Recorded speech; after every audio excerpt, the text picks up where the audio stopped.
The Old Willis Place by Mary Downing Hahn, Chapter 1. They're coming, they're coming! My brother Georgie ran up the shady driveway, almost too excited to speak. Hide, Diana, hide! I didn't need to ask who was coming. Scooping up my cat, Nero, I plunged into the tangle of vines and weeds lining the drive. Georgie was right behind me. Together we squatted down and watched a pickup slowly approaching, bumping over the ruts. The sun and leaves patterned the windshield, hiding the people inside. Their belongings were piled haphazardly in the truck bed, held in place with ropes. Wedged among mattresses, bed frames, chests, tables, and stacks of cardboard boxes, a big golden dog panted and lurched around, excited by the smells of the woods. The new caretakers, I whispered. Who's in the truck with him? Beside me, Nero tensed his long black body and twitched his tail, his green eyes wide with curiosity. Georgie was still breathing hard from running to warn me. A girl about your age. I couldn't see her very well, but that man got out of the truck to unlock the gate. He was tall and skinny, and he was wearing baggy shorts. His legs were long and white. Georgie almost choked with laughter. And he has big knobby knees. I giggled. He sounds like the a bird we see at the pond. There we go. Yes, that's exactly what he looked like. Long neck, pointed nose, and his hair stuck up in a crest. Georgie bumped against me, his shoulders shaking with laughter. The Birdman, that's what we'll call him. Shh, shh, I hushed him. The dog's looking this way. The dog barked, but no one in the truck noticed. I imagine he barked often. Dogs are foolish. They bark so much at nothing that people don't pay attention, even when they should. The truck passed us. I glimpsed the driver's birdy profile and suppressed a giggle. Soundlessly, we followed the truck, keeping the trees and brambles between us and the lane. We knew where it was going. The truck slowed almost to a stop as it approached the house. The Old Willis Place, everyone called it, though its true name was Oak Hill Manor. The front lawn was a field of knee-high weeds and thistles the size of small trees. Paint peeled from the front door and wood trim. The steps and porch had rotted long ago. Shutters hung crooked from the boarded windows. Some had fallen off and leaned against the house. Slats from the roof littered the yard. Two tall double chimneys tilted to the right, giving the place an unstable look, as if it might topple over at any moment in a tumble of bricks.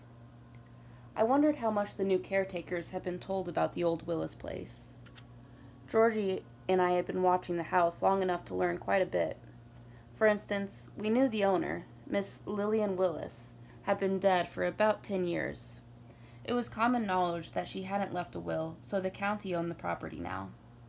Workmen had patched up the house in a temporary way, covering the windows with plywood and draping the leaky roof with sheets and heavy blue plastic. They'd put chains and padlocks on the doors and posted "No hunting, no trespassing" signs at the gate. They'd also hired a caretaker to live in a trailer parked near the house. He hadn't done much work or stayed long. Neither had the others the country hired.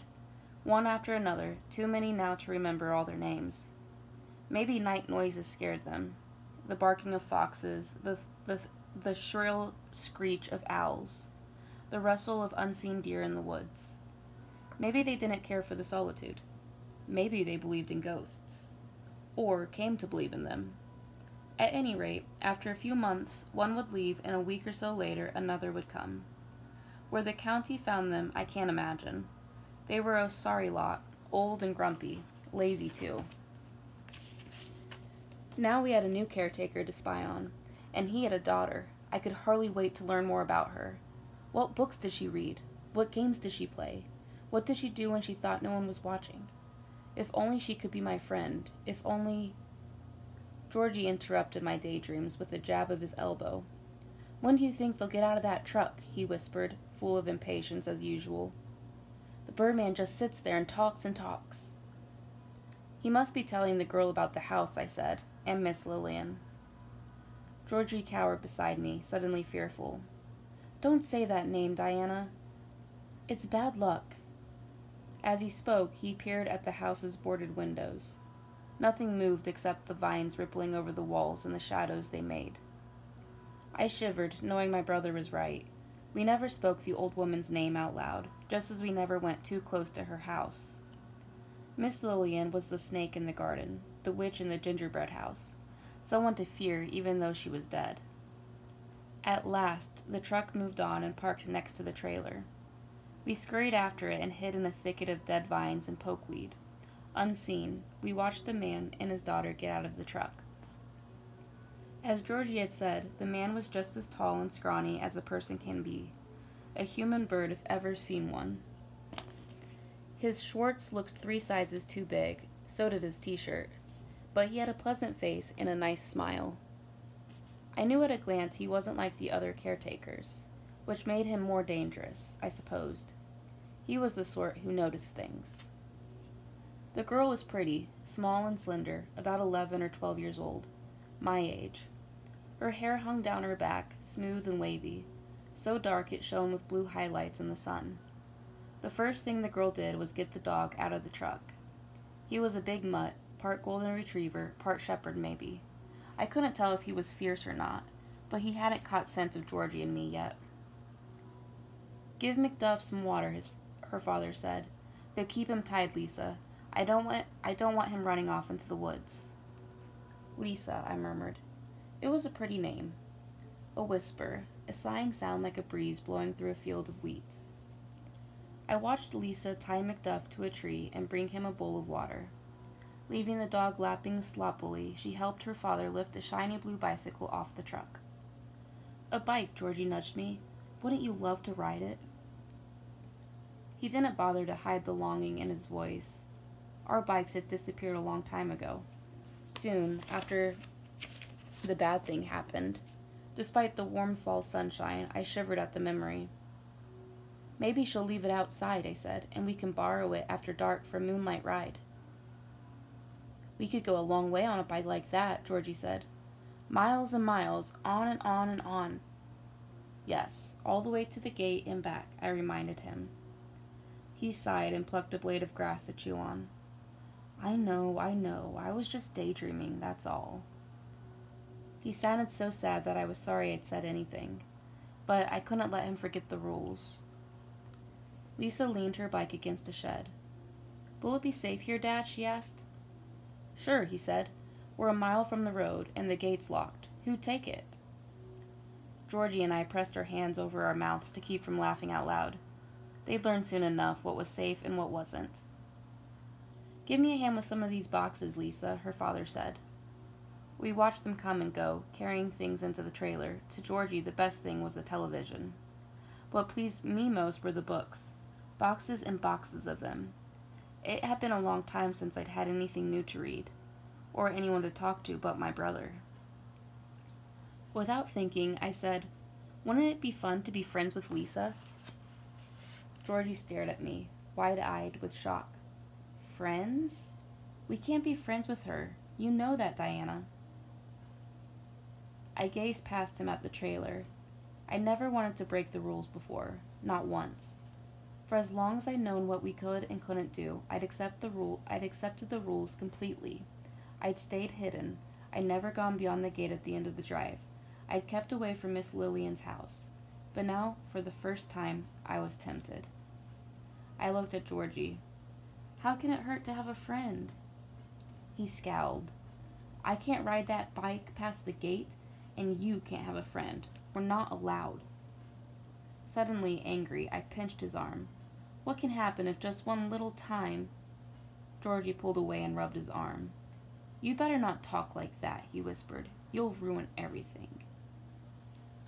"Ruin everything?" I glared at him. "Seems to me everything's already ruined." Without answering, Georgie moved deeper into the shade. Behind him, the sun shone on a field where corn once grew. My brother and the trees were dark against the brilliance.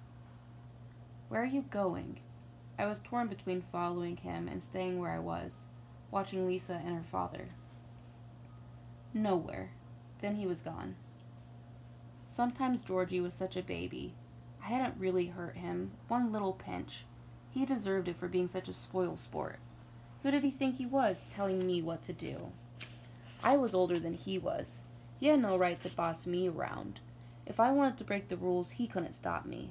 So I stayed put, with Nero beside me. Through the trailer's open windows, I heard Lisa and her father debating where to put their things. I'd been inside and knew how small it was. 2 bedrooms, a tiny bathroom, a small kitchen, an eating area, and a living room. It was good they didn't have much furniture. After a while, Lisa's father took the dog inside. I heard Lisa showing him his new sleeping place. Right here in Daddy's room, she said. I wish you could sleep in my room, but it's not big enough. I waited a while, but when Lisa didn't come back outside, I slipped into the woods to find my brother. He'd gone to our hideout, an old shed almost covered by the wild grapes, honeysuckle, and brambles growing around and over it. When he saw me, he frowned. What do you want? I'm sorry I pinched you. I squatted beside him on the shed's dirt floor. But you made me mad. Georgie rubbed his arm. You hurt me. Your fingernails are sharp. I looked at my nails. Georgie was right. I'd let them grow long and sharp like claws. I flexed my fingers and made scratching motions like a cat. I hissed at him. Georgie edged away as if he didn't quite trust me. You won't really break the rules, will you? I'm sick to death of those stupid rules, I said. Aren't you? Georgie shrugged and picked up a stick. I watched him practice writing his name in the dirt. I don't want to get in trouble, he said. I don't want to be punished. Things could be worse, you know. I sighed. It was hopeless to argue with Georgie. But don't you miss friends and... Georgie pressed his warm hand over my mouth. We promised not to talk about those things. I pulled away from him. But we promised, Diana. Georgie got to his feet and covered his ears with his hands. If I said one more word, he'd run off again. All right, I said. All right, forget Lisa. Which, of course, I had no intention of doing. Georgie grinned in relief. Let's go down to the creek and catch minnows. It's cool and shady there. I followed him across a field grown wild with milkweed and goldenrod. Purple-crowned thistles shot skyward. Bees droned around us, eager to get the last of the nectar before winter set in. We saw a vixen and her kits playing in a hollow near their den. They watched us pass without running for cover. We meant them no harm, and they knew it. You better be careful, Georgie called to the foxes. A new caretaker has come. The last one set traps, remember? And the one before that had a shotgun, I added. The vixen pricked up her ears as if she intended to take heed of our warning. The kits tumbled about her feet, yelping and nipping at each other, too young to listen. What was danger? What were rules? They had no idea. We passed a family of rabbits grazing on clover, a groundhog, a deer, and her fawn. We told them what we told the foxes.